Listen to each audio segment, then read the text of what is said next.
Maktoum Prod. N'oubliez pas de vous abonner et activer la cloche de notification. Mana yonent Yàlla Yuusuf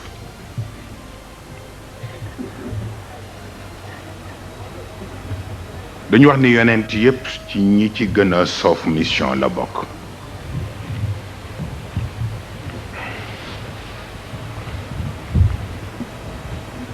ñaari raison nag moo tax mission soof. raison bu jëkk bi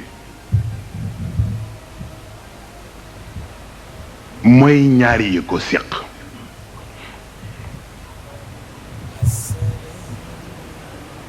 mooy famille bu nga xam ni ñamu bokkal famille ba ña ca gëm ni yàllay sédde barewul. ak pouvoir bu nga xam ni ña ca gëm ni yàllay xañe barewul. mu war a def fas nag ñaar yi. famille bu nga xam ni am na ñu ca gëm ni yàllay sédde waaye am na ñu ko gëmul. ak pouvoir bu nga xam ni am na ñu gëm ni yàllay xañe waaye am na ñu ko gëmul. ñaareelu raison bi góor gi tudd na ko sax biig ci différence bi am ci diggante luxe ak confort. Youssouf dañ ko yónni mu ñëw ci benn période bu nga xam ni tendance yi ñoo falu.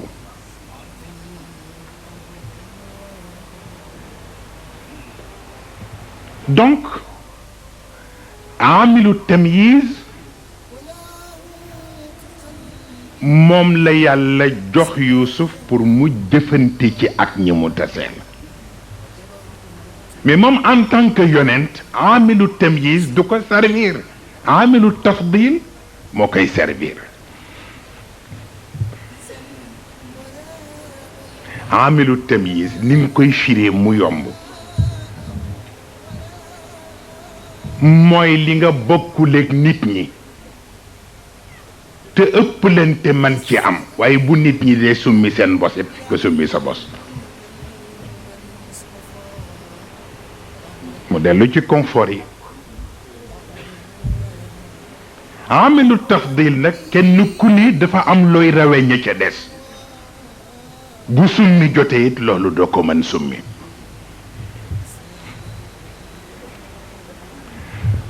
mu bëgg nag servir ci ñaar yi. ndax booba li xew mooy sifaat maddiya yi kaanat tatgha ala sifaat al maanawiya.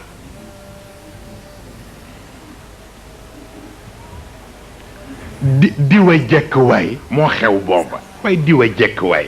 waaye diwa mën a sañse waay moo xew booba waaye diwa rafet kër waay booba looloo xew. moo tax balaa mën a servir ci amilu tafdil il fallait que yàlla jox ko ci amilu tamyiz lu ñëpp xame ni du ñoom. looloo tax falamma ra'aynahu أكبرنه وقطعنا أيديهن وقلنا حاشا لله ما هذا بشرا إن هذا إلا ملك كريم. booba loolaa xew. waaw Yuusufa solu sañse génn ñëpp di daanu waaye kii mën a sañse waay waaye kii jekk waay parce que booba loolaa xew. il fallait yàlla jox ko ci lu kenn amul. mais taxu ko jóg. li ko tax a jóg boobay défi bi.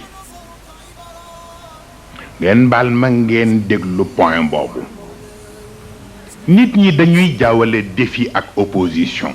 taxaddi bokkul ak muarada.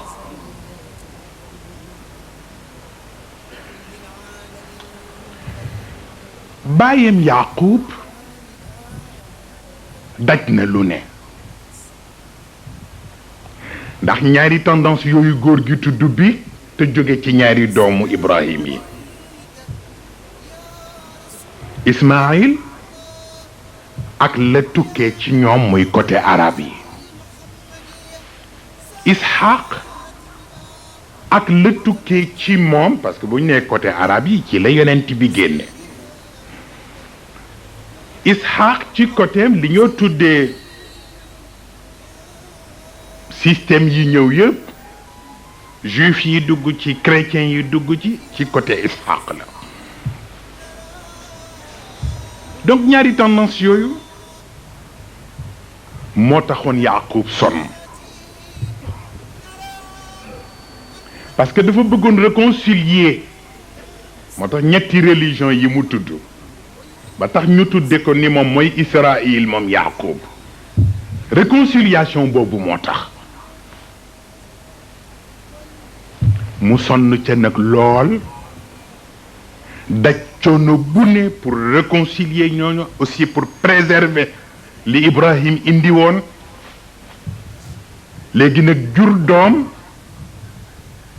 doom bu nga xam ni yàlla xaarul mu daj li baay bi daj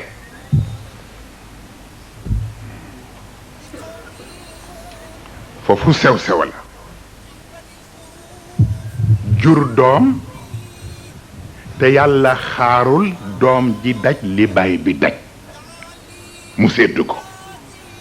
yaa abat inni raaytu ahada ashara kawkaban والشمس والقمر رأيتهم لي ساجدين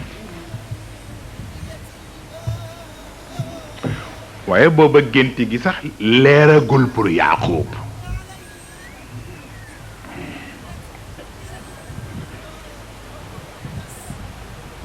moo tax Sëriñ Cheikh moo diiñ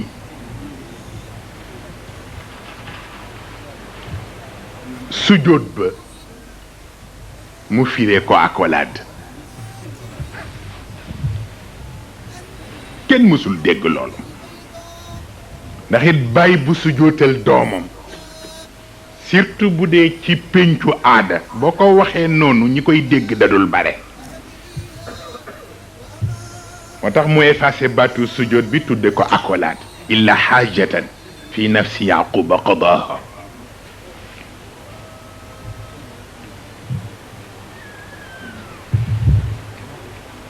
donc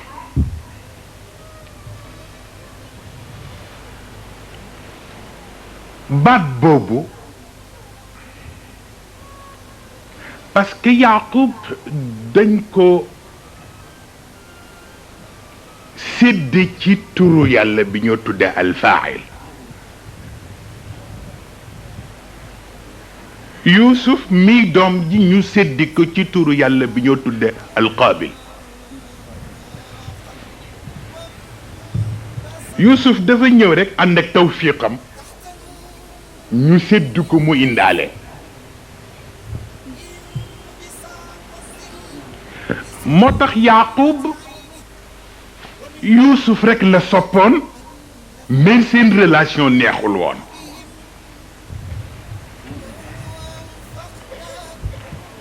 ndax dafa ni Yuusuf dafa talul héritage bi ndax dafa ni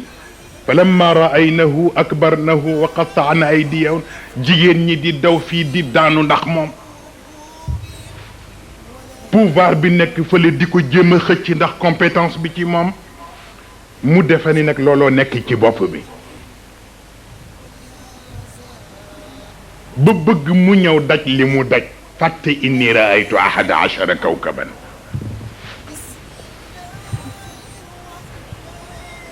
indi na coono bu rëy ci diggante ma looloo tax bokk na ci li tax yàlla bëgg mu ñu isolé ko mooy loolu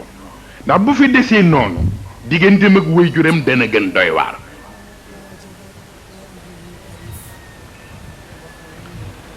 mu xaw dellu si ci moom góor gi li mu leen firi ci digganteem ak Sëriñ Babacar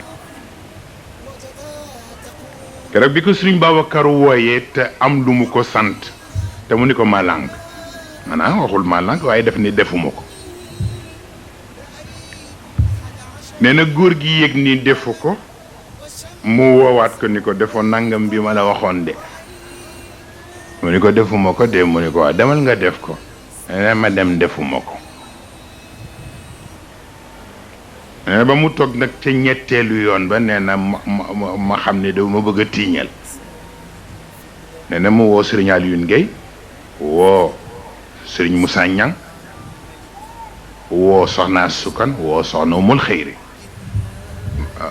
du biig laa ko njëkk a dégg wax bi waxtaane nañ ko ay yoon maag moom ak yeneen yu dul yooyu ne Sëriñ Babacar ni leen Cheikh a ngi nii dama ko sant nangam te defu ko ma bëgg nag wax leen ko ngeen seede ko ba noppi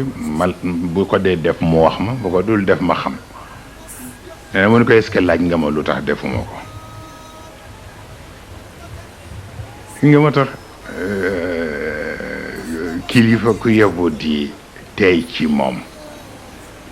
ndax ni mu wooyee fa rek la leen ko waxe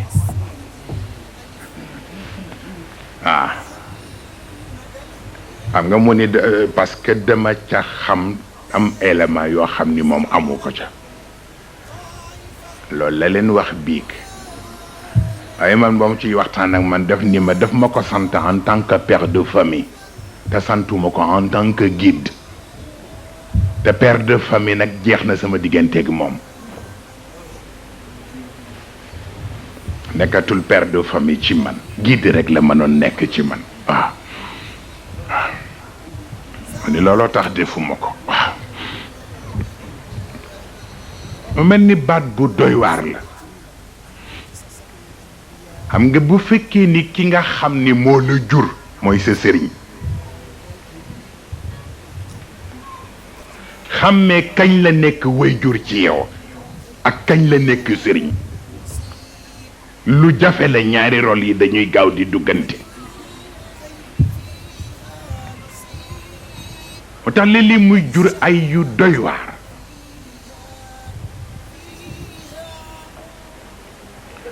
dafa dox diggante Sayyidatina Mariam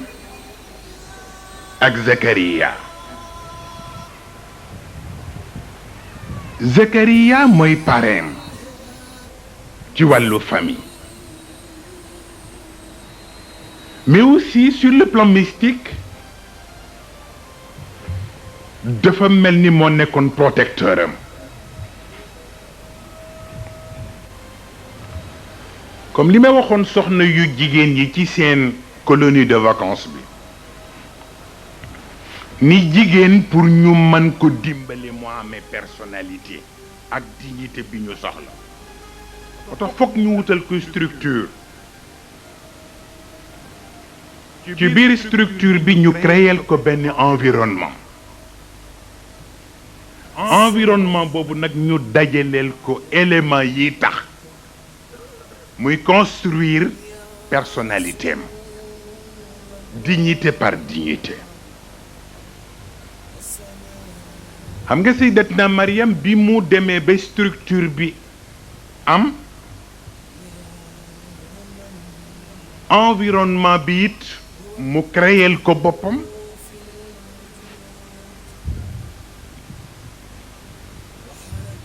dafa toog bés rek Zakariya dugg si ko moo ko daan indil ñam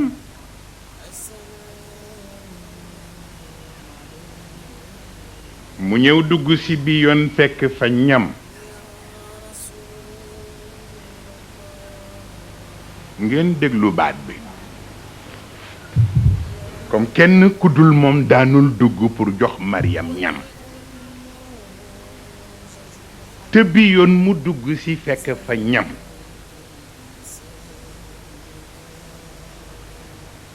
xelam ñaaw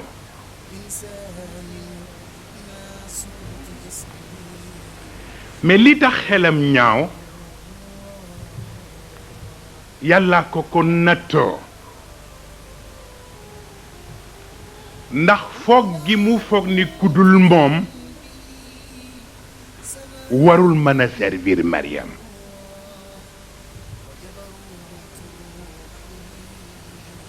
genre exclusivité boobu mu attribué boppam moo tax yàlla gannaawu ko yónnee Mariam ñam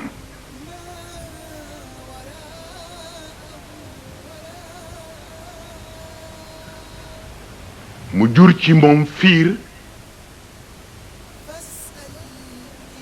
jur ci moom it mu am lu mu bëgg a tiiñal ngeen déglu baat bi de mu ñëw ni Mariam ne ko annee laki haada ñu ni laaj bi du laaju xam laaju tiiñal la ah man rek maa fi daan dugg di la jox ñam de te tey ñëw naa fekk fi ñam boo xam ne indiwuma ko fi ku fi jaar mel ni ku tiiñal ah Mariam ni ko am na ñàkkul am na jigéen ñu nga xam ne yàkkamti dana tax ñu naan petit te fekk robinet ngi bëgg a ubbi da nga boobu baat ma ne ko ñàkkul ni am na jigéen ñu nga xam ne léeg-léeg ñu naan petit ndax yàkkamti te fekk robinet ngi bëgg a ubbi ay ma di la yëgal ni bii nag ci robinet ba la jóge xanaa naanuma petit ci robinet ba la jóge ande laki hada qalat huwa min indillah fekk yàlla namoon pour Zakaria li wolof di wax naan loo man biiruwaay borom def ca loo yëgul waaye fekk na bii sax moom defu ca lu mu yëgul yàlla ko ca def moo tax loo nekk kilifa nit lu yàlla aj mbiram ci yow da nga jàpp ni yàlla mën na du la doxee gannaaw dem jëfanteeg moom te doo ko yëg looloo taxoon nag Yaaqub problème ak Yuusuf loolu ci li ko taxoon muy xaw a jafe ca la bokk waaw moo tax def ma jàpp fan yii rek ça va faire ci 3 jours wala 4 jours lay war a toll parce que loolu dañ koy soxla ñu itam ci suñu société yu mel nii damay suivre benn documentaire bu ñu def ci Naomi Campbell mannequin boobu def ay li ko dugal ci wàllu mannequinat ak lu tax fi mu ci jaar ak ni mu ci évoluer ak défilé de mode yi mu def yëpp ak styliste yi mu masaamal affaire yëpp ak maison de couture yi yooyu yëpp ñu wane ko ba wane nag relation ak famem frère bi mu am te mu nekk Londres di fa jàng ay petite sœuram ba wane yaayam nag di ko laaj ci digganteem ak yaayam di ko sa relation ak sa yaay nu mu demee mu ni mësul neex ñu ni ko lu tax sa relation ak sa yaay mësul neex mu ni dama yëg ni bis bu ne moom bëtu doom la may xoole te man bis bu ne grande sœur laa ko jàppee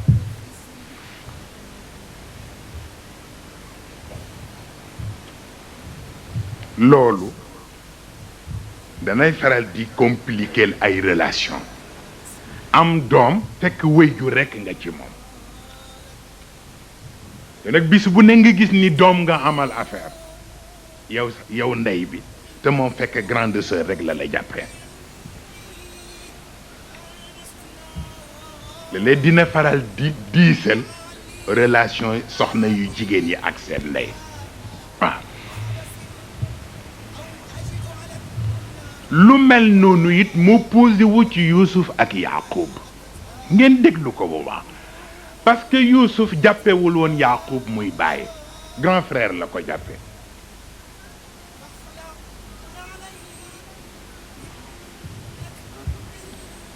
kon bu jàppee bàyyam muy grand frère ay grand frère am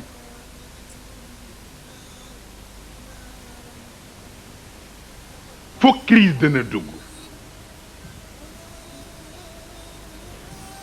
ndax cër bi ñuy bëgg mu servir leen ko léegi bàyyee ma ko moom ci maam ndax parce que c'est lui son grand frère. situation boobu it moo sonnal Serigne Cheikh ci kër gi parce que Serigne Babacar du woon baayam c'est son grand frère as-sabiq rek la ak at-tali wala qad aliftu huda al-khalifati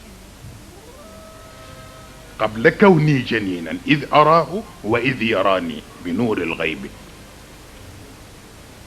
am na fu ñu miinante booba ku ñoo waxaa suka nekkagul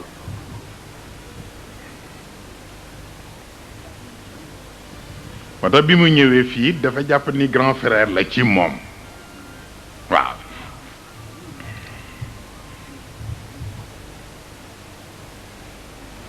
donc ces grands frères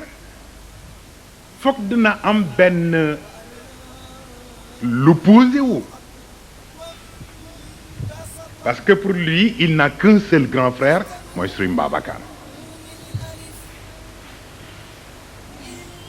moo tax yu mel noonu nag ku ko dul mën a deviner ci famille léeg-léeg nga am ko sikkal fekk dafa am benn sew-sew boo xam ni foog nga firi ko pour soog a mën a franchir beneen pas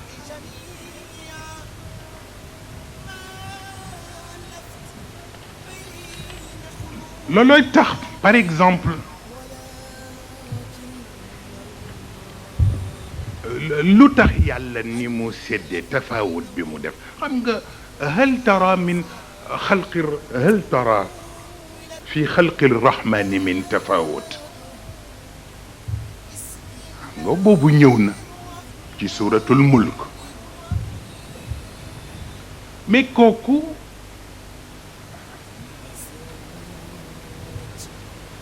situation générale la cadre bu général bi yàlla bindee kawnu bi moo tax mu waxe hal tara fi xalqi rahmani min tafawut maanaam lu ne la mën na mu ca moom jàddu ko waaye teewul tafawut am moo tax tafawut boobu mën nañ ko tuddee différence mën nañ ko tuddee distinction yooyu yëpp mën nañ ko firee waaye léeg-léeg nga gis ñu ci daanu maa ngi leen koy wax ci salle bi démb moo tax parparloo baaxul ndax dafay fatt sa xel suñu Cheikh nag moo waxoon ni far aayul mais parparloo moo baaxul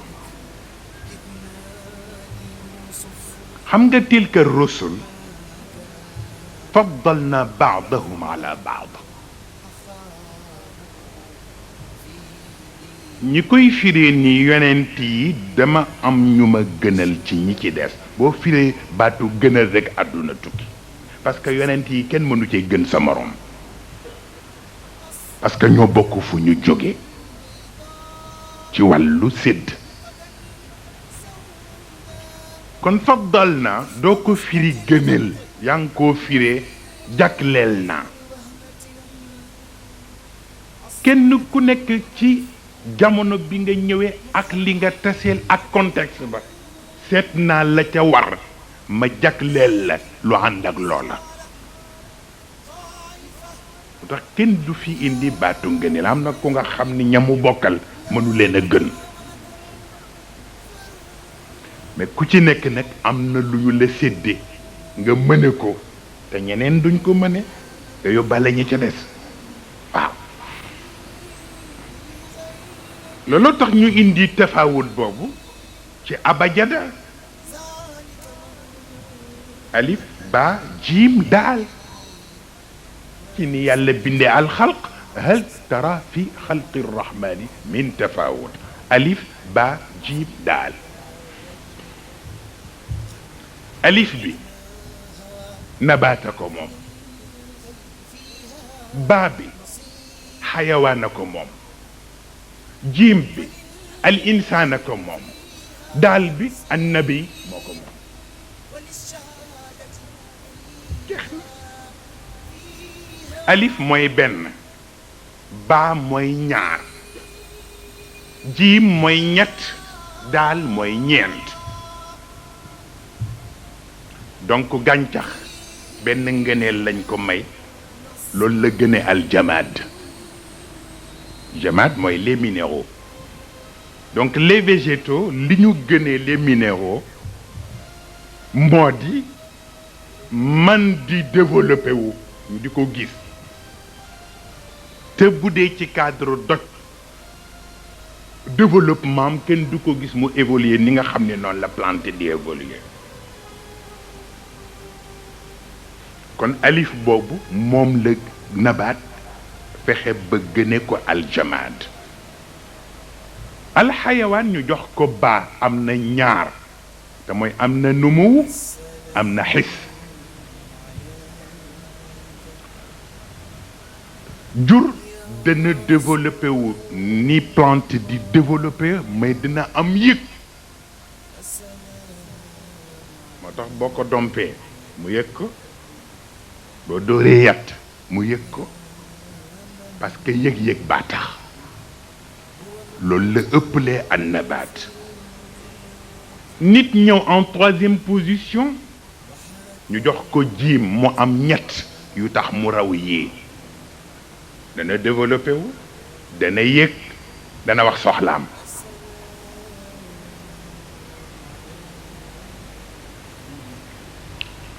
rab nag rab bu dul rabu rawaxaan du wax soxlaam moo tax rabu rawaxaan dañ ko tudde rab rek mais du rab leneen la waaw donc mu am ñett yooyu gëne ko yële mais yonent ñëw nag te kat ci nit ñi la bokk qul innama ana basharun mislukum kon ci nit ñi la bokk laqad jaakum rasulun min anfusikum kon ci ñoom la bokk mais li tax nag yonent gën nit ñi mooy at taqdis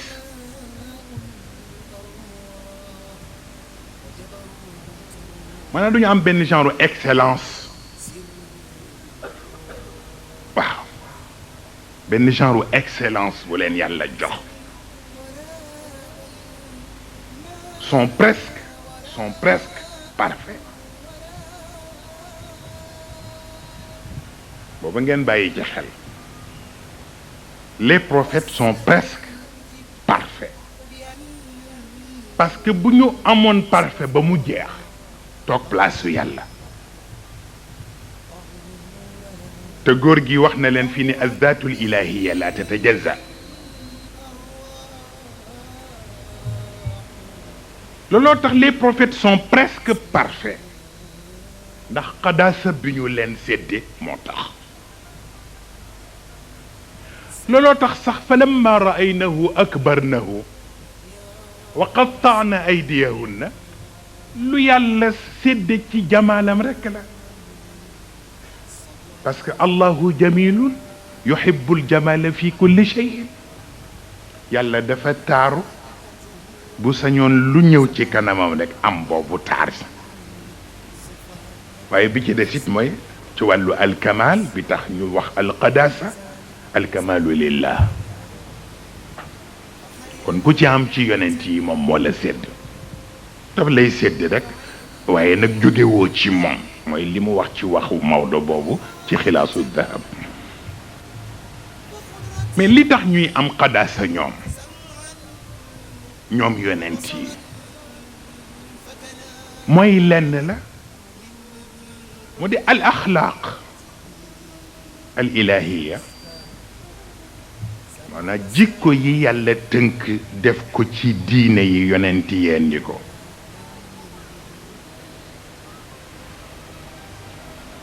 les communs des mortels bu ñuy appliquer axlaaq yooyu mënuñu ko appliquer lu dul tatbiq juz'i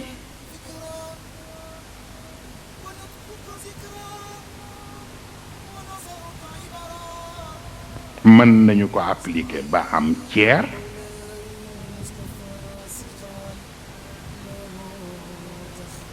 wala boog ñu appliquer ko presque ba à moitié et seen performance mënul dépasser boobu mais bu fekkee ni ci niveau yonent yi la ak awliyaaw yi seen tatbiq yàlla def leen exige mu nekk tatbiq kulli mais tatbiq kulli waxul ni le tout la ñuy def mais mu ngi commencé ci moitié bi